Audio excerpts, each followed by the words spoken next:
जय हिंद दोस्तों। आज हम लोग जानेंगे जालियांवाला बाग हत्याकांड के बारे में। क्या इसकी ऐतिहासिक पृष्ठभूमि है। तो चलिए शुरू करते हैं। जालियांवाला बाग हत्याकांड के बारे में जानने का प्रयास करते हैं। परिचय। यह घटना 13 अप्रैल 1919 को पंजाब के अमृतसर में स्थित जालियांवाला बाग में हुआ था। यह घटना भारतीय स्वतंत्रता आंदोलन के इतिहास में यह महत्वपूर्ण मोड़ साबित हुई। भारत के इतिहास की एक बहुत ही दुखद और महत्वपूर्ण घटनाओं में से एक माने जाने वाला जालियांवाला बाग हत्याकांड है।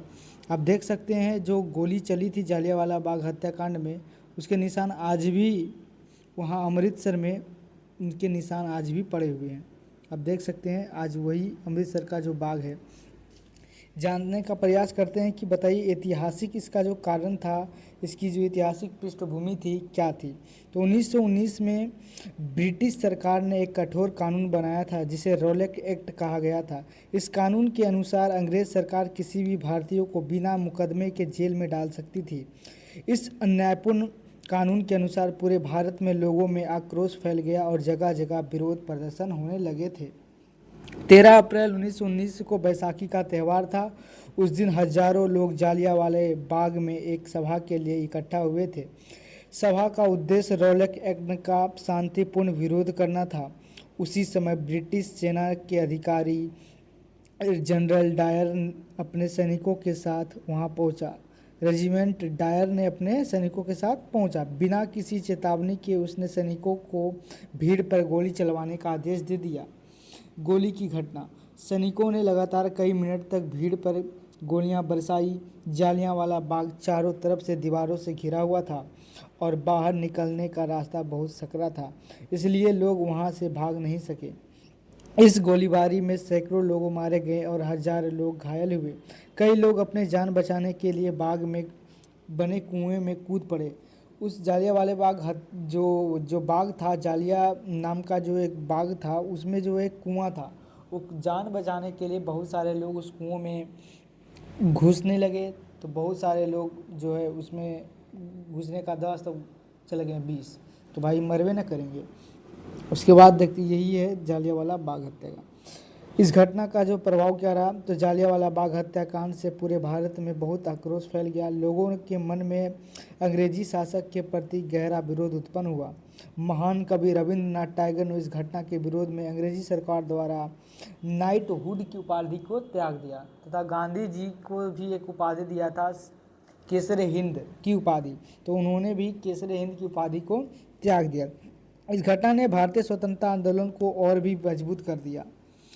स्वतंत्रता आंदोलन का क्या प्रभाव रहा इसका, जो जालियांवाला हत्याकांड का। तो जालियांवाला बाग हत्याकांड के बाद देश के लोगों ने अंग्रेजों के खिलाफ संघर्ष को और तेज कर दिया। महात्मा गांधी ने भी इस घटना की कड़ी निंदा की और बाद में जो असहयोग आंदोलन शुरू किया। इस घटना ने भारतीयों को यह समझा दिया कि अंग्रेजी शासन बहुत क्रूर और अन्यायपूर्ण है। निष्कर्ष यही निकला कि जालियांवाला बाग हत्याकांड भारतीय इतिहास की एक बहुत ही दुखद घटना थी। इस घटना में कई निर्दोष लोग ने अपनी जान गंवाई, लेकिन इस घटना ने भारतीयों को एकजुट किया और स्वतंत्रता प्राप्ति करने की घोषणा प्रेरणा दी। हमें अपने देश के उन वीर शहीदों को हमेशा याद रखना चाहिए जिन्हें अपने देश की आज़ादी के लिए अपने बलिदान को दिया। देख सकते हैं कि यही वो सब निशाने हैं, गोली के निशाने जो उस जालियांवाले बाग में दागी गई थी अंग्रेज हुकूमत के द्वारा। देख सकते हैं यही वो बाग है जालियांवाला हत्याकांड। अब हम लोग समझते हैं भारत के महान सपूत सरदार उधम सिंह के बारे में।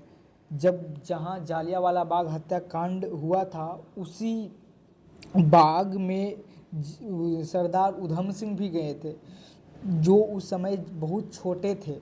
बहुत छोटे होने के कारण उस समय तो उन्होंने कुछ नहीं कर पाया, लेकिन उन्होंने प्रण लिया कि जिस तरह हमारे लोगों को उन्होंने हमारे ही घर में घुसकर हमारे ही लोगों को, निहत्थे हो लोगों को बिना कसूर को मारा है, मैं भी प्रण लेता हूँ कि मैं भी बड़ा होकर इस जो जनरल डायर है मैं उसको भी मार दूंगा, तभी जो है हमारी बदला पूरी होगी। और ऐसा करता भी उन्होंने उधम सिंह। तो समझते हैं उधम सिंह के बारे में। उधम सिंह उन वीर क्रांतिकारियों में से एक थे जिन्होंने भारत की आज़ादी के लिए अपना जीवन बलिदान कर दिया। उनका नाम भारतीय इतिहास में साहस, देशभक्ति और बदले की भावना को ना के प्रतीक के रूप में लिया जाता है। उधम सिंह का जन्म 26 दिसंबर 1899 को पंजाब के संगरूर जिले के सुनाम नामक स्थान पर हुआ था। उनके बचपन का नाम शेर सिंह था। बचपन में उनके माता पिता का देहांत हो गया था, इसलिए उनका पालन पोषण एक अनाथ आश्रम में हुआ था और उनका नाम बदलकर उधम सिंह कर दिया गया था। उधम सिंह के जीवन पर सबसे बड़ा प्रभाव 1919 के जालियांवाला बाग हत्याकांड का पड़ा। 13 अप्रैल 1919 को अमृतसर के जालियांवाला बाग में हजारों लोग बैसाखी के दिन एक सभा में इकट्ठा हुए थे। उस समय अंग्रेजी अधिकारी माइकल ओ डायर और जनरल डायर की गोलियों के नीतियों के अनुसार के कारण वहां निहत्थे लोगों पर गोलियां चला दी गई। इस अचानक घटना में सैकड़ों निर्दोष लोग मारे गए और हजारों लोग घायल हो गए। कहा जाता है कि उस समय उधम सिंह भी जालियांवाला बाग में मौजूद थे और उन्होंने अपने आँखों से यह भयानक घटना को देखा था। इस घटना ने उनके मन में अंग्रेज़ों के प्रति गहरा आक्रोश भर दिया। उसी समय उन्होंने संकल्प लिया कि वे हर अत्याचार का बदला जरूर लेंगे और समय भी आता है दोस्त। उसके बाद उधम सिंह क्रांतिकारी गतिविधियों में शामिल हो गए और वे कई देशों में गए और स्वतंत्रता आंदोलन से जुड़े लोगों से संपर्क किया। उन्होंने भारत की आज़ादी के लिए लगातार काम किया और सही समय का इंतजार करते रहे। आखिरकार 13 मार्च 1940 को लंदन के कैक्सटल हॉल में एक सभा के दौरान उधम सिंह ने माइकल ओ डायर को गोली मार दी। उधम सिंह का मानना था कि जालियांवाला बाग हत्याकांड के लिए वही जिम्मेदार था।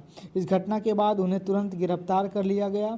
अदालत में जब उन्होंने पूछा गया कि तुमने ऐसा क्यों किया, तो उन्होंने निडर होकर कहा कि उन्होंने यह काम अपने देश के लोगों के साथ हुए अत्याचार का बदला लेने के लिए किया है।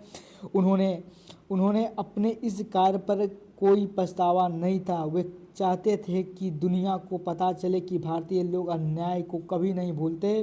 इसके बाद अंग्रेजी सरकार ने उधम सिंह को 31 जुलाई 1940 को फांसी की सज़ा दे दी, लेकिन उनकी शहादत व्यर्थ नहीं गई।